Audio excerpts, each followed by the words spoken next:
В ния дни излезе заповед от кесаря Августа да се запише цялата Вселена.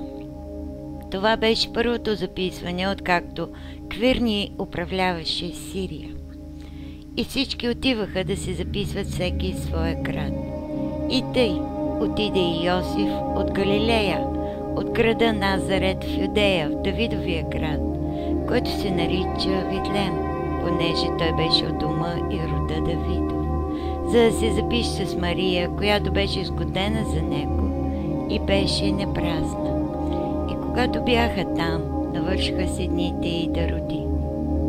И роди първородния си син, пови го и положи го в ясла, защото нямаше място за тях в гостилницата. И на същото място имаше овчари, които живееха в полето и пазиха нощна стража около стадото си. И ангел от Господа застана пред тях, и Господната слава ги осия, и те се оплашиха много. Но ангелът им рече: не бойте се, защото ето благовестявам ви голяма радост, която ще бъде за всичките люде, защото днес ви се роди в Давидовия град Спасител, който е Христос Господ.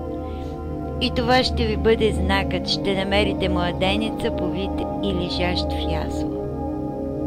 И внезапно заедно с ангела се намери множество небесно воинство, което хваляше Бога, казвайки: слава в висините и на земята мир между човеците, в които е Неговото благоволение. И щом ангелите си отидоха от тях на небето, овчарите си рекоха един друг: нека отидем тогава във Витлеем и нека видим това, що е станало, което Господ ни изяви. И дойдоха бързо и намериха Мария и Йосиф и младенеца, лежащ в яслите. И като видяха, разказаха какво им беше известено за това детенце.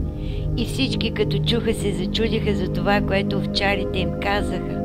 А Мария спазваше всички тия думи и размишляваше за тях в сърцето си. И овчарите се върнаха, славещи и хвалящи Бога за всичко, що бяха чули и видели, според както им беше казано. И като се навършиха 8 дни и трябваше да обреже детенцето, дадоха му името Исус, както беше наречено от ангела, преди да е било зачнато в утробата. Като се навършиха и дните за очистването им, според Моисеевия закон, занесоха го в Йерусалим, за да го представят пред Господа. Както е писано в Господния закон, че всеки първороден младенец от мъжки пол ще бъде свет на Господа.